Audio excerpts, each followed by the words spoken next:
इसकी समझ बनाना, किस तरह मिट्टी इस्तेमाल की।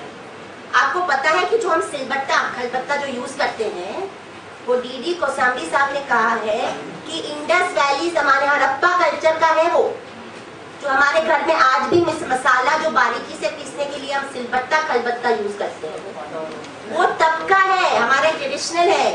डीडी कोसांबी की किताब में पूरा उसका ड्राइंग भी है। तो किस तरह के टूल्स कौन से काल में यूज किए जाते थे ये भी हमको समझाना, उसके छोटे छोटे मैप्स बच्चों को बनाना। क्योंकि अगर मेरे पास साधन होता था तो ही मैं कुछ खाना पका सकती थी, अगर मैं साधन होता था तो ही मैं कृषि कर सकती थी। किस तरह के कपड़े पहने जाते थे, सिलाई कौन से जमाने में आई। मध्यम काल के पहले सिलाई नहीं होती थी। हमारी जो सिलाई है वो पर्शिया के आसपास से आई है। पूरी जो पहली स्टिच जो आई है पर्शियन से लोग जब यहाँ पे आए, उसके पहले हम लोग सिर्फ ऐसे रोमन टाइप के सब ओढ़ते थे, जैसे धोती ओढ़ना, साड़ी ओढ़ना। मगर जो सिलाई है वो अर्ली मिडिवल पीरियड में आई है। वो सिलाई कैसे बनी, फिर वो सिलाई में कला कैसे आई, वो कला कैसे बनी। अभी तो हम सब बहुत खूबसूरती से पहनते हैं, लखनऊ के भी चिकन कुर्ते, सलवार कमीज सब कुछ, मगर वो आया कैसा। और सबसे बड़ा नंबरों की कहानी, नंबरों की कहानी। नंबर कैसे बने, 1 2 3 4 5, सबसे बड़ा 0 0।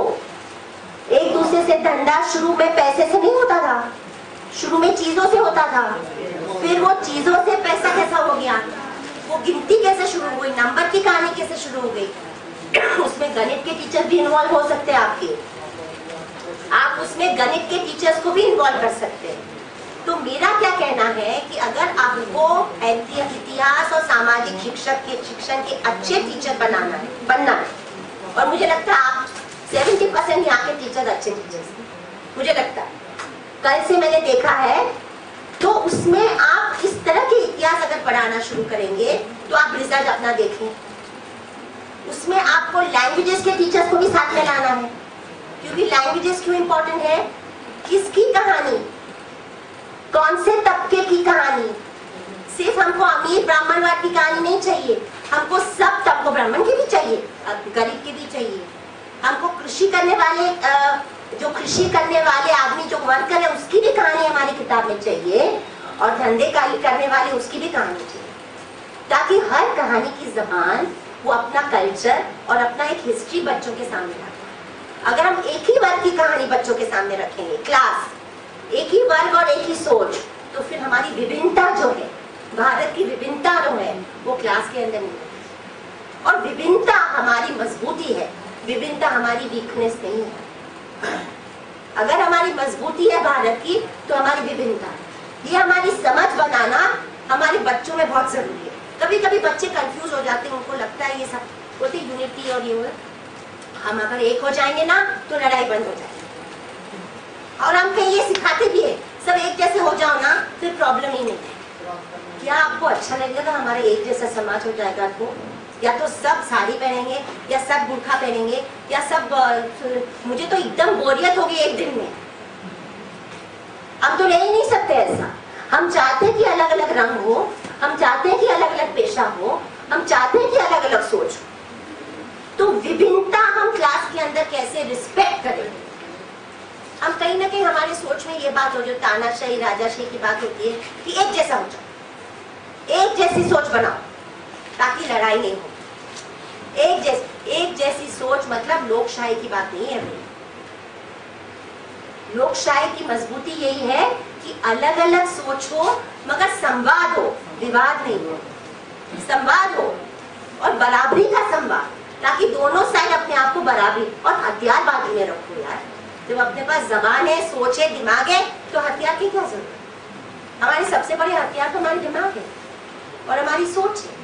तो ये वैल्यूज टीचर जब तक क्लास के अंदर नहीं लाएगी कि होने दो विवाद तो घर के अंदर भी होता, 2 भाई बहन के बीच में, माँ बाप के बीच में, मगर उसको किस तरह सॉल्व किया जा सकता, बातचीत से, समझ से।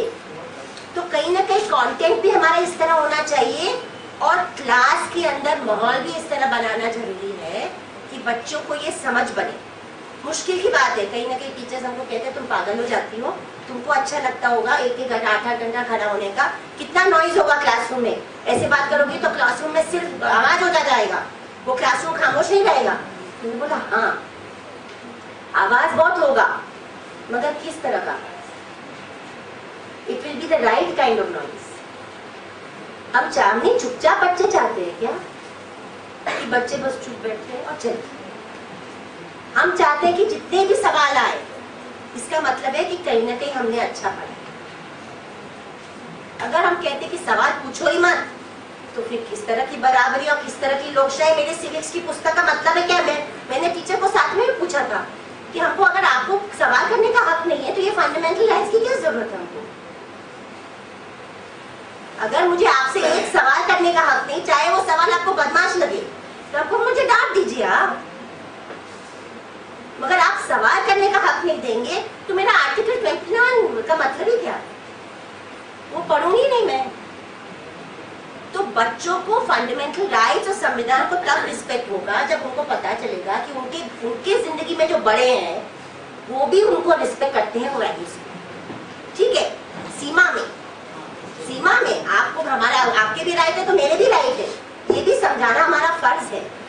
हमारा एक सेशन इसमें है किताब में, child rights and human rights. जब हम वो क्लास में करते हैं ना तो बच्चे और सब चीजें लिखते हैं, उसके बाद हम बोलते हैं टीचर का क्या राइट है वो भी लिखो, फिर वो थोड़ा सा ये हो जाते हैं। हमने बोला नहीं, सिर्फ अपना हक नहीं लिखना है, टीचर का भी हक लिखना है। फिर दोनों जब समझेंगे आप, तभी नेगोशिएशन शुरू होगा। और कोई भी समाज में नेगोशिएशन होना बहुत जरूरी है। ये भी तबके के हक है, ये भी तबके के हक है, अभी दोनों को कैसे हम बराबर मिलेंगे। इस तरह के टूल्स हमारे थे, और भी बड़े बड़े चार्ट्स हो तो बच्चे को समझ बने कि आज हमारे पास इतने छुरियां हैं, कुछ है। उस जमाने फिर इंसान क्या खाता था, क्या पीता था, इस तरह के चित्र है हमारे वो पीरियड के।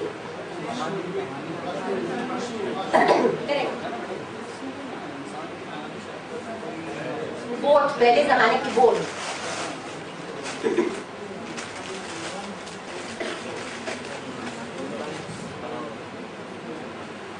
ये एंशिएंट टाइम का हमारा अड्डा।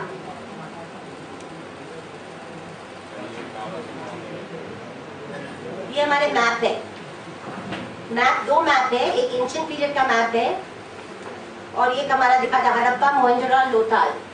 तो ये इंडिया में कहाँ लोकेटेड थे, भारत में ये कहाँ पे आते हैं, ये दिखाना बहुत जरूरी है बच्चों को। और गुजरात, लोथाल गुजरात में है और वो पूरा सिंध का बेल्ट है और वो अभी पाकिस्तान में है। और वहाँ पे जब इस्लामाइजेशन हुआ पाकिस्तान का, तो वहाँ पे एक हुकूमत कह रही थी कि ये हमारा भूतकाल नहीं है, तो वहाँ के लोगों ने आंदोलन खड़ा करके बोला कि हमारा हड़प्पा को बचाओ। तो वहाँ पे भी ऐसे लोग हैं जिन्होंने बोला हड़प्पा बचाओ। जैसे यहाँ पे भी लोग हमारे जैसे पागल होते हैं, ये सब कहते हैं, वहाँ पे भी पागल है मानवाधिकार वाले। तो इस तरह कहानी बताना बहुत जरूरी है बच्चों को। शुरू किया कि भाई एंशिएंट इंडिया मतलब हमारा कुछ है नहीं, मगर वहीं के लोग जो मुस्लिम हैं उन्होंने इसका विरोध किया और कहा नहीं ये भी हमारा इतिहास है और रहना चाहिए। तो इस तरह हमें इतिहास पढ़ाना बहुत जरूरी है बच्चों को, ताकि गलतफहमियां दूर हो जाए। पदक हमने बताया, ये मैप है। अगर ये मैप हमारे सामने होता तो हम बता सकते थे कि हमारे जो अभी का भारत है वहाँ पे कहाँ लोकेटेड थे छोटे छोटे राज्य, छोटे छोटे महाजनपद, जहाँ पे एक दूसरे से ताल्लुकात भी थे और एक फैमिली का रूल नहीं था और इस तरह वो गवर्न करते थे। उसमें सिटीज भी थे, रिवर भी थे अलग अलग। ये अशोका के जमाने में भारत 250 BC। कहाँ तक? तक्षशिला तक। तक्षशिला मतलब अफगानिस्तान, अभी का अफगानिस्तान। हाँ, तक्षशिला तो क्या,